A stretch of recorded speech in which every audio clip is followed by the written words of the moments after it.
इस लाइफ में अगर कोई सफर कर रहा है, संघर्ष कर रहा है, तो वो परमेश्वर की ओर से नहीं है। समझ आई कि नहीं? लाइफ इज ए स्ट्रगल, ये सबसे बड़ा क्या है? झूठ है। Life is not a struggle.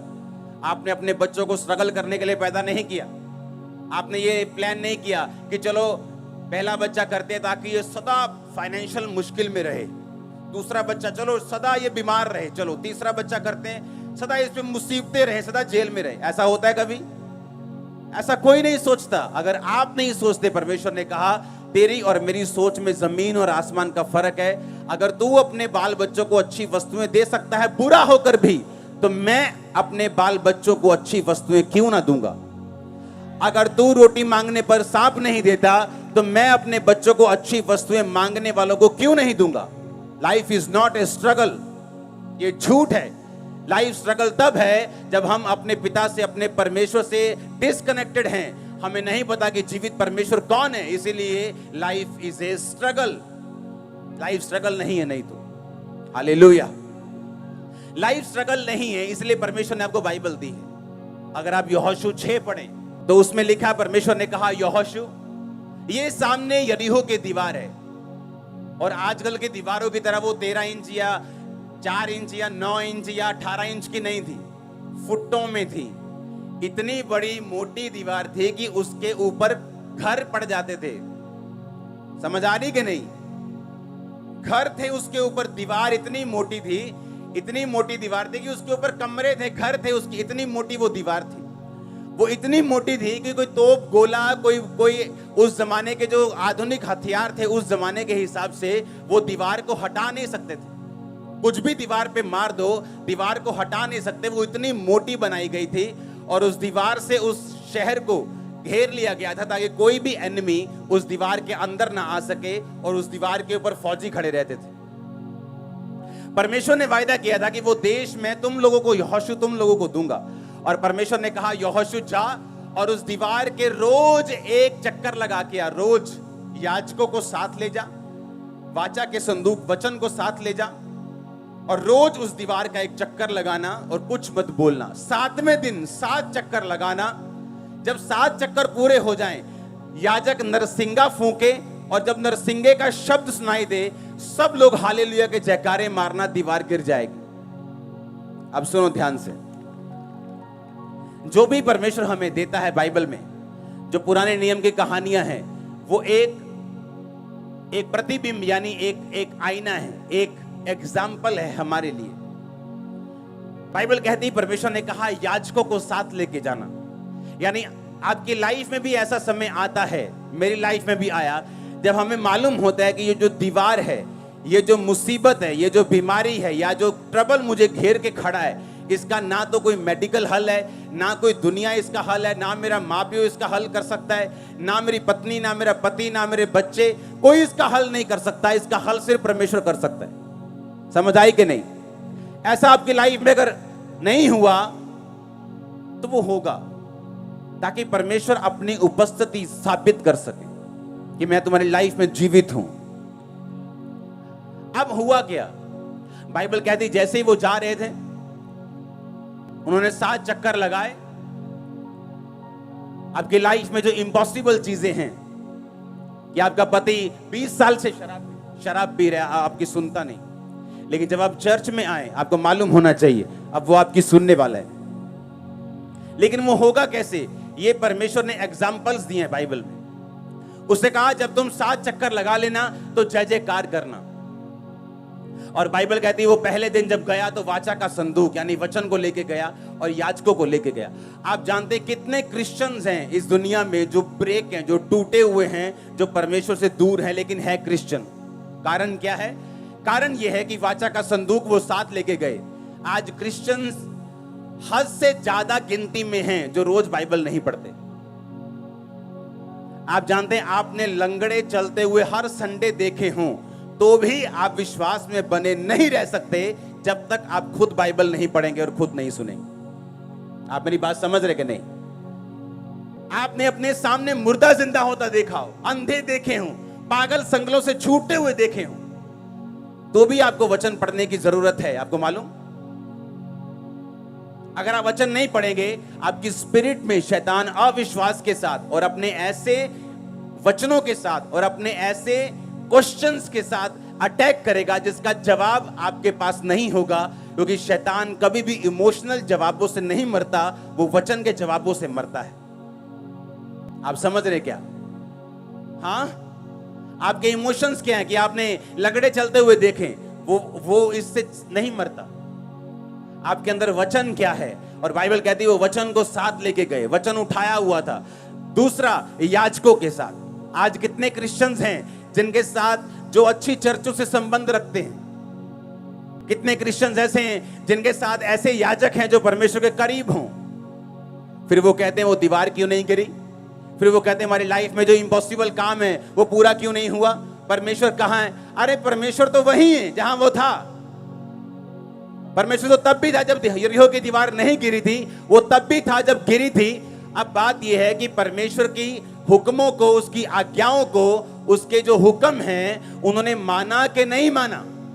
और परमेश्वर का हुक्म था अगर तुम इम्पॉसिबल दीवार को गिरते हुए देखना चाहते हो तो याजकों को लेके जाओ, याजकों को सुरक्षित रखो और याजकों को के साथ जो वाचा का संदूक है वो हो, और उसके बाद नरसिंगे हो, वर्शिप हो, और उसके साथ तुम चलते जाना। आज कितने लोग ऐसे हैं जो अच्छी संगतियों से संबंध रखते हैं? लोगों को लगता है जो घर के पास है वहां चले जाओ, पैसा बचा लो। किराया बहुत लगता है चर्च जाने में, तो पैसा बचाते हैं। पैसा तो बचा लिया, पर दीवार वहीं की वहीं खड़ी। उस दीवार के पीछे कितने करोड़ों बैठे हैं, कितनी ब्लेसिंग्स बैठी, वो नजर नहीं आई, लेकिन वो किराया नजर आया जो चर्च जाने में लगता है। वो नजर नहीं आया जो उसके पीछे श्राप है वो टूटेगा, वो नजर नहीं आया जो उसके पीछे कितने बंधन है वो टूटेंगे, वो शैतान जो जाएगा, वो बीमारियां जो जाएंगी, वो श्राप जो घरों से, नशे के जो चीजों के खत्म होंगे, वो नजर नहीं आया।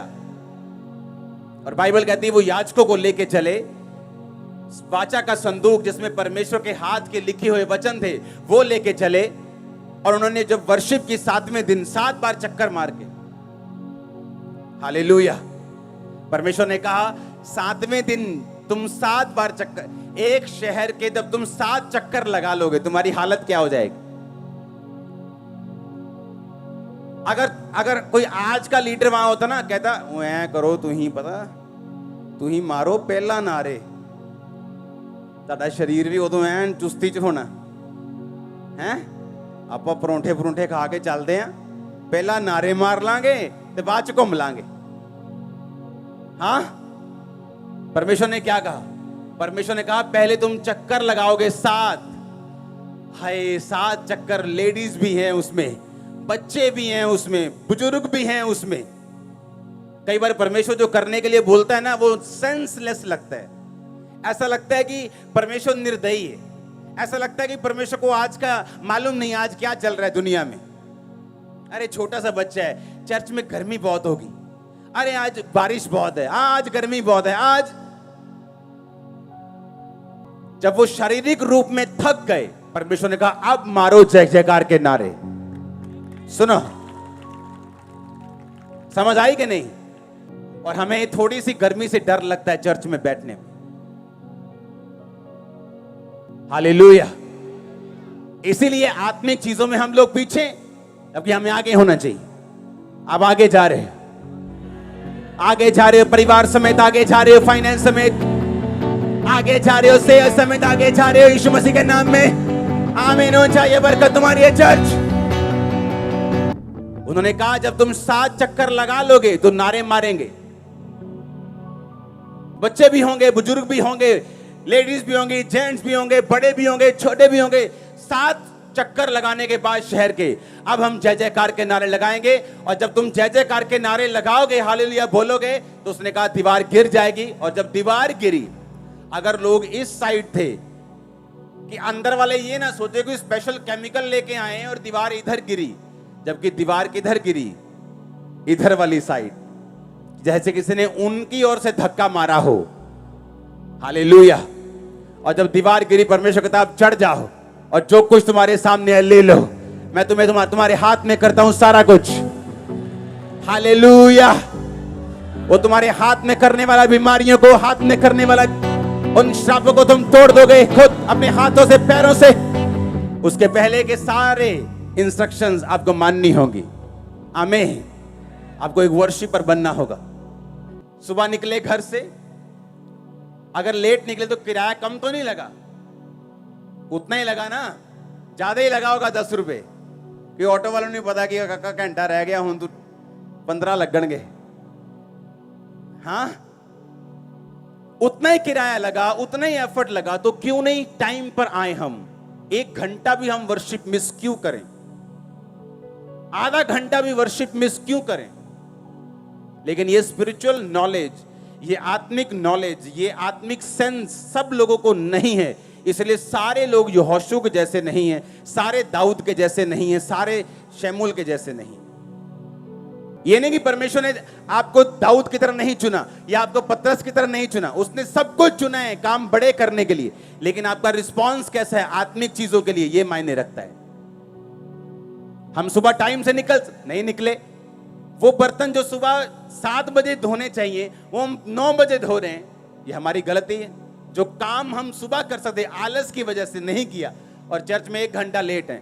10 बजे वर्शिप शुरू होती, हम कोई 11 बजे आ रहे हैं, कोई 11:15 आ रहे हैं, कोई 10:30 आ रहे हैं, क्योंकि हम स्पिरिचुअली इतना एक्टिव नहीं है कामों के लिए।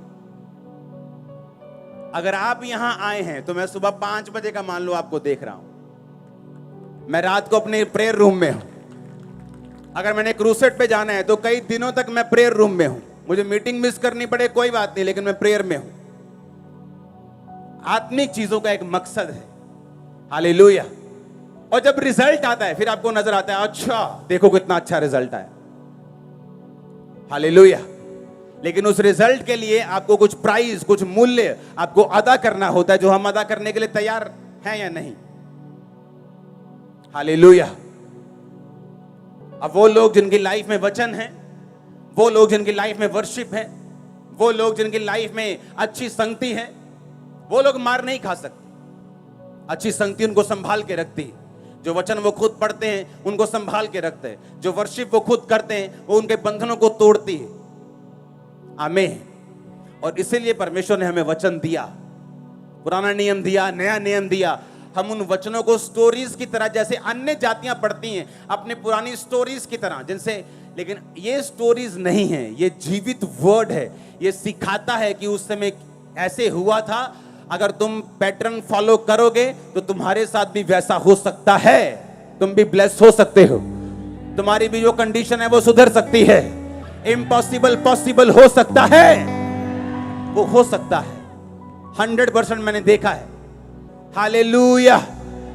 ऐसा पॉसिबल है अगर हम लगातार उस पैटर्न को, उस वचन को फॉलो करें परमेश्वर के साथ। और जब हम फॉलो करते हैं वो हमारे आसपास का माहौल चेंज करता है, नाम धराइयों को वो दूर करता है, रियल हेल्पर्स को लेके आता है, रियल लोगों को लेके आता है। अगर हमारे रिलेशनशिप प्रभु के साथ फेक है तो लोग भी फेक आएंगे हमारी लाइफ में। आप चर्च में आएंगे और ऐसे पूरा ऐसे आग से भरे हुए, लेकिन बाहर एक गर्लफ्रेंड रखी हुई, आपकी रिलेशनशिप फेक है। और जैसे आप फेक हैं प्रभु के साथ, परमेश्वर भी आपके साथ फेक होगा। उसने कहा मैं तुम्हें कभी ना छोड़ूंगा, कभी ना त्यागूंगा, और मैं तुझे धोखा नहीं दूंगा। इसका मतलब परमेश्वर धोखा देता है। जब तुम उसको धोखा देते हो वो तुमको डबल धोखा देता है। उसने कहा मैं तुम्हें कभी धोखा नहीं दूंगा, क्योंकि तुमने मुझे धोखा नहीं दिया तो मैं भी तुम्हें धोखा नहीं दूंगा। तुम मेरे साथ वफादार रहे हो, मैं भी तुम्हारे साथ वफादार रहूंगा। तुमने मुझे नहीं छोड़ा, मैं तुम्हें नहीं छोड़ूंगा और नहीं त्यागूंगा। जो तुम मुझे दोगे मैं 100 गुना करके तुम्हें वापस करूंगा। सुलेमान ने भवन बनाया, परमेश्वर ने भवन से अच्छा घर उसे दिया। तुम उसको हरा नहीं सकते। अगर धोखा दोगे तो वो बड़ा देगा, पैसा दोगे तो वो बड़ा देगा। तुम जो भी उसको दोगे वो तुम्हें वापस करेगा। हालेलुया। अपने पड़ोसी को बोलो ध्यान से चल। अगर तू प्रभु से, उसकी वाचा से वफादारी के साथ चलेगा तो परमेश्वर भी तेरे आसपास को तेरे साथ वफादार करेगा। उस मैदान के जिस मैदान में तू चलेगा उसके पत्थर तक तुझसे वफादार रहेंगे। Hallelujah, hallelujah. आपके घर की ईंटें तक आपसे वफादार रहेंगी। आपके स्कूटर, मोटरसाइकिल, आपकी गाड़ियां, आपके सिलेंडर आपसे वफादार रहेंगे। मैं आपको सच कह रहा हूं। हालेलुया। क्योंकि आप परमेश्वर के साथ अगर वफादार हैं तो। सबको जय मसीह की। मैं जतिन बब्बर और आप देख रहे हैं मसीह परिवार चैनल। जैसे कि आप सब जानते हैं कि मैं इस चैनल पे प्रभु के अलग अलग दासों की वीडियोस डालता हूं। तो अगर आपको हमारा चैनल अच्छा लगता है तो आप इस चैनल को ज़्यादा से ज़्यादा सब्सक्राइब जरूर करें, ताकि आप प्रभु के वचन को सुन सके। वीडियोस को ज़्यादा से ज़्यादा शेयर करें, ताकि जिन लोगों तक वचन नहीं पहुंचा उन तक भी वचन पहुंच सके। सबको जय मसीह की। एक बार मैं आपसे दोबारा कहूँगा कि इस चैनल को सब्सक्राइब जरूर करें और वीडियोस को ज़्यादा से ज़्यादा शेयर करें। जय मसीह की।